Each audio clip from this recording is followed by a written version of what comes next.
Hey everyone, thanks for joining on time. We really appreciate it. We're just having a couple more folks jump in right now, and then we're going to talk a little bit about direct to phase two and some STRATFI TACFI updates for this year. Thanks for making some time today. It's great to see some familiar names here. Matt, Preston, Dr. Pottinger, Chris, great seeing everyone. Thanks for making some time today.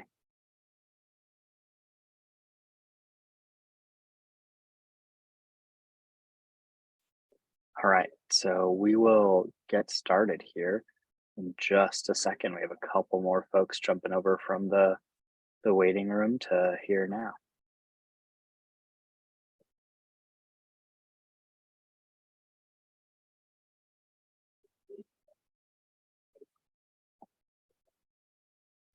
All right, everyone, I'm going to be sharing my screen. Please jump in on chat if you can see the screen. I'd appreciate it. Using a new computer today, so just double checking, making sure everything is working. So I appreciate everyone taking the time to jump in. I'm here. I'm Joey with the Outpost. I'm a partner here. I'm the Senior Vice President of Growth. Here to talk to you today a little bit about the direct to phase two that got released today and is due on May 4th, and then updates on the 2022 STRATFI and TACFI selections. And so for today's conversation, if you can ask any questions you have in the Q&A, I would really appreciate that. This way we can keep track of questions. I can make sure we answer them. And at the end of the conversation today, we'll also jump in and have a conversation if you're here and want to speak. So thanks for taking the time. I'm going to dive straight in. I'm going to go first into the STRATFI and TACFI updates for 2022. So we know that there have been 8+ STRATFI awards for 2022. We know this through the public releases that companies have made over this year. And AFWERX is currently working through this backlog of submissions. They also have had numerous TACFI awards that have been awarded. It seems like they are primarily awarding the STRATFIs first and have now moved on onto the TACFI awards. There have not been any additional comments or notes from AFWERX, any official commentary beyond what they sent out in December on the whole process. This topic was brought up during South by Southwest, where on the panels this was discussed, and they are working through the backlog of those submissions and specifically going through the board reviews now that we are in the early part of the year. So this way they can bring the board together, figure out how this fits into the Air Force imperatives and operational imperatives and how they're working on funding those. For 2023, if you're looking to get into this next cycle, we know that they were originally going to do the solicitation release sometime this winter, spring. They've now pushed that to this fall/winter. So we're expecting that to be released sometime in October timeframe. So we're thinking that'll happen 1 October. And yes, Joseph, the recording will be available after this. I will send it out to everyone that registered. So any questions around this part before I jump into the direct to phase two side of the house? I don't see anything coming through, so we got one. So Dr. Pottinger, you said, hey, you met with Todd Richards and other folks from GSA about the new Rio Research Innovation Outcomes government-wide initiative for phase 3 sobriety IQs. How do I see this emerging program fitting in with the STRATFI TACFI initiatives? I think this is a phenomenal pathway for companies to get on an indefinite delivery, indefinite quantity contract that allows them to bring matching funds to the table for the STRATFI TACFI process. I think this will make it a lot easier for organizations to take the money that they have and execute it on a government-wide contracting vehicle. So this is going to be a fantastic pathway for companies to get on board and show that they have that traction inside the government space. Thanks for that great question. I appreciate it. Scott, that program is called RIO, the Research Innovation Outcomes. It's a phase 3 SBIR, indefinite delivery, indefinite quantity program. And yeah, everyone agrees that was a great question. Really appreciate that. We might actually have to make that a whole segment and talk about the phase 3 and the whole Rio thing that GSA is doing. So great topic there. All right, I'm gonna jump over to the phase 2 and the open topic process. Thank you all for being part here. So what is the open topic? The Department of the Air Force is looking for the opportunity to adopt commercial solutions to meet Department of the Air Force needs. And the goal here is to take commercial technology and integrate it into the way that the Air Force is doing business. This is a fantastic opportunity to take technology that you might have $1 million of commercial sales for, and then show how that can pivot into the defense space and grow in scale. It is really important that you show your business plan. You talk about how your business is growing, how this is actually a dual use piece of technology. It's one of the core criteria behind the open topic process. And they specifically released a direct to phase 2 memorandum and opportunity for this round. So what you might be asking, like, hey, what is direct to phase 2? Well, it is a $1.25 million contracting opportunity for 25 months, and a customer memorandum is required. And that customer memorandum we'll get into here in a little bit. A big change for this round is that it is only one submission per company, per topic. And since there's only one topic out there this time, whether you're submitting to the Air Force or the Space Force, they're considered under the same topic. You can do one submission. There is an expectation from AFWERX that they will select 70 companies for each of these direct to phase 2 rounds. So you can expect that they'll pick 70 prototype projects that are focused on research and development for this round of direct to phase 2. The selectable not funded still exists, and that has been an outcome for a lot of companies submitting to direct to phase 2. The official selection rates are 7 to 10% for companies submitting to direct to phase 2. I expect that with the reduction in the number of proposals that each company is allowed to submit by only submitting one, we'll actually see a slightly higher selection rate this round, because they'll pick 70 out of however many will be submitted. So it'll be really interesting to see how that goes this round. The selectable not funded are still out there. This is a tool for you to use to, if you can pull other government funding to the table, you can activate your phase 2. The key thing to note for this round is also this will probably be the last phase 2 timeline for any company to get in and to become eligible for STRATFI or TACFI for 2023. So this is a key window if you don't have a phase 2 to jump in and make sure you get your proposal submitted and a chance to get funded. We'll also see what the rules are for STRATFI, TACFI later this year as well. So I want to dive into the evaluation criteria for the open topic. Like, what are they actually looking for when the Air Force is evaluating these? And the number one criteria is commercialization potential. This is where the government is looking to say, how has the company taken this specific technology, product, service, or process, and how have they created any commercial traction around it? And that is indicated by the pre-sales, the pilots, the subscriptions, or the venture capital raised. How are you showing the traction for your company? And you want to be specific in this process. These proposals are a 15-page paper. So how are you specifically answering all of these criteria in your proposal? Key things to take a look out for are if you can highlight any demonstration of follow-on commitments from government stakeholders. So if they're saying, yep, we're putting this as a line item in the 24 budget, and here is the PEC code that we're looking to fund this capability by. That's the top best of the best thing that you can say, like, hey, this is documented, it's in the POM process, it's ready to go.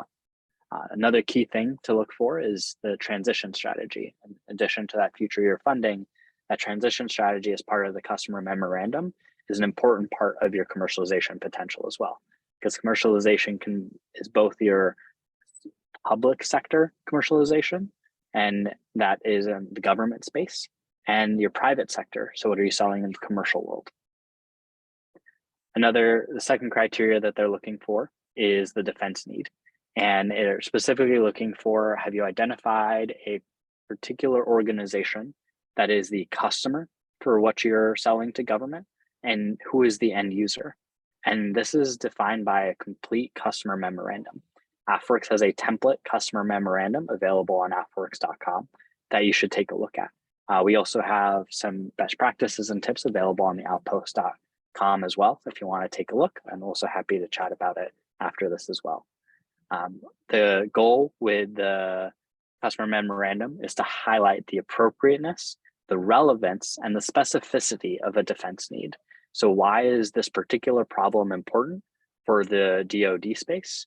And why does the Air Force care about this? You want to be able to answer this in clear and specific language.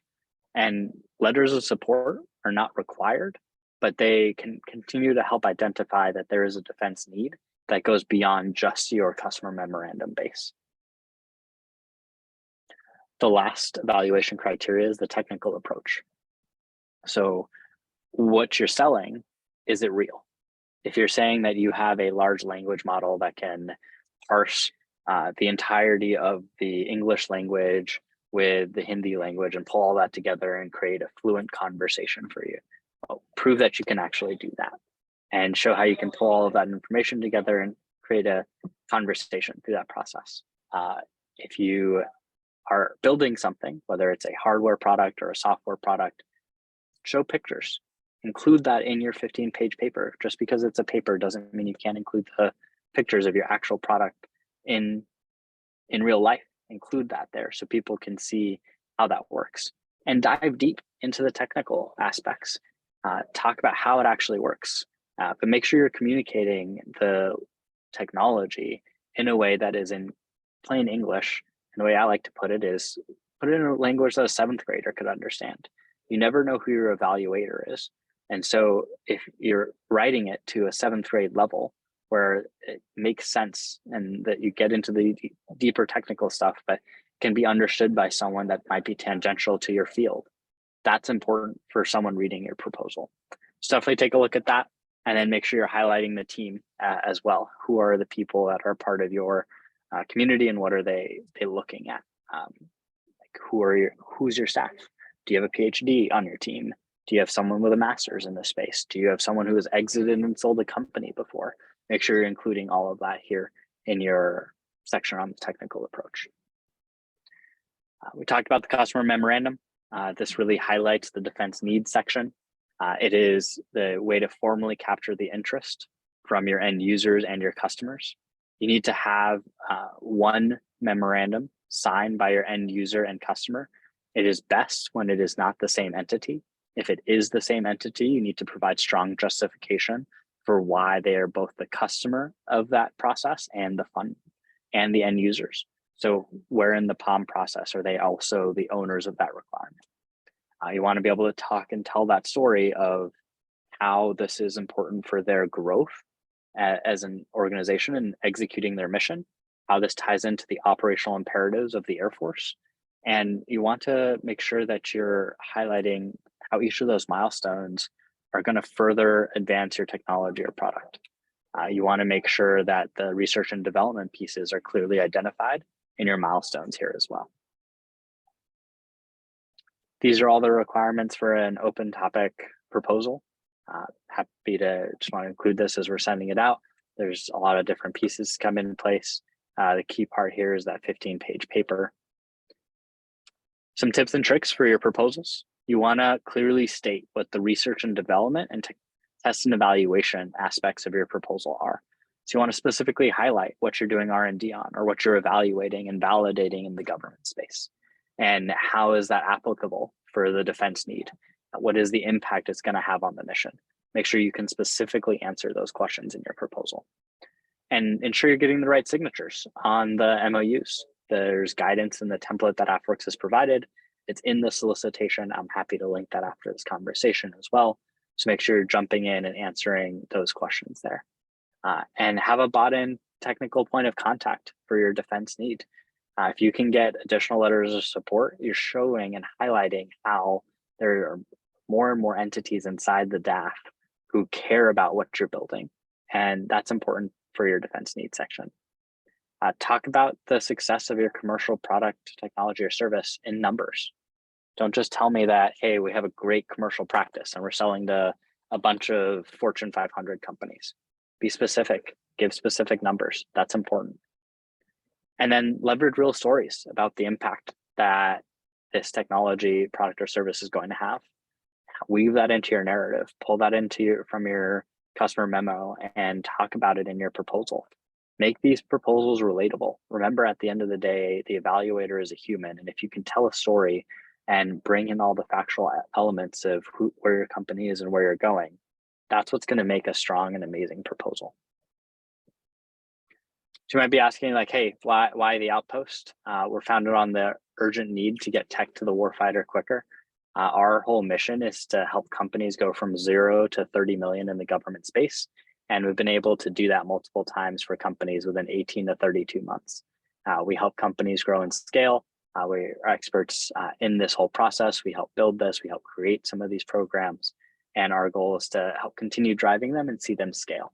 We've helped over 200 companies, went over $333 million. We've won over $65 million around the STRATFI TACFI process. We're at a 92% win rate around STRATFI TACFI. We have over a 61% win rate across every type of proposal here at the Outpost. It's pretty freaking awesome. And we're here to help you win. That's why our organization exists. So if you want to chat, feel free to reach out. I'm also going to take any questions that the folks have. So please feel free to jump into Q&A, or if you want to raise your hand, we'll see if we can get you on the mic and chat. Appreciate everyone taking some time today. Also make sure we put some comments in the chat box for the link. All right, from Anonymous, we submitted a response to a phase 1 open topic RFP recently, and that is actually valid as a direct to phase 2 proposal. Although we have not heard back on the phase 1 proposal, can we resubmit the same proposals as a direct to phase 2 response to an open topic? Yes, you could, and I recommend that you do. It is, if you get the phase 1, you have to, and then later you get the direct to phase 2. And the way that you wrote this question, it says it's the same topic and same technology. So you can't ever be paid for essentially equivalent work. And when you're submitting the direct to phase 2, you need to include in the proposal submission that you've submitted for essentially equivalent work with the phase 1 proposal. So I would definitely take a look at how you are differentiating those two, or if you're not, make sure you call that out clearly in the proposal. The solicitation instructions clearly identify that you need to do that. Make sure you follow the rules around that. If you win the direct to phase 2 and you already have accepted your phase 1, you will not be able to get paid for that work twice. All right, thank you. If you have any further questions on that, feel free to jump in and ask. Hey, Bill, you asked when direct to phase 2 is due. You're correct. It is due on 5 May. Nope, sorry, 4 May. It was released here on 5 April.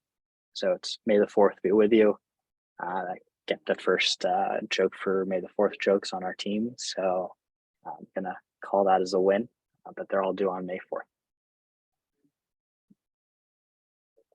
The other thing, I've had a lot of companies ask, like, hey, why the switch to only one submission for company? And I think a lot of that has to do with the rollout of the open topic across every single service, Army, Navy, Air Force. And the number of proposals that were submitted this last round were over 2,300 for the phase 1s. And so part of this limiting one submission is to help the reviewers in the Air Force make sure they're picking up the best technologies and are able to balance that in the submission process. All right, I've answered all the sort of key questions here. Any questions from the team? Happy to help answer. Feel free to raise your hand. Goal here today was to educate you a little bit on the direct to phase 2 that opened up today, and want to help get you rolling for this next round.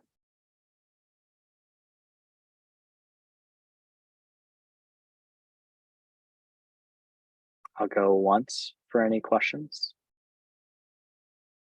Going twice for any questions. All right. Appreciate everyone taking the time today. We'll follow up in an email with a little bit more about the Outpost and the slides from this briefing today. I really appreciate it. Thanks.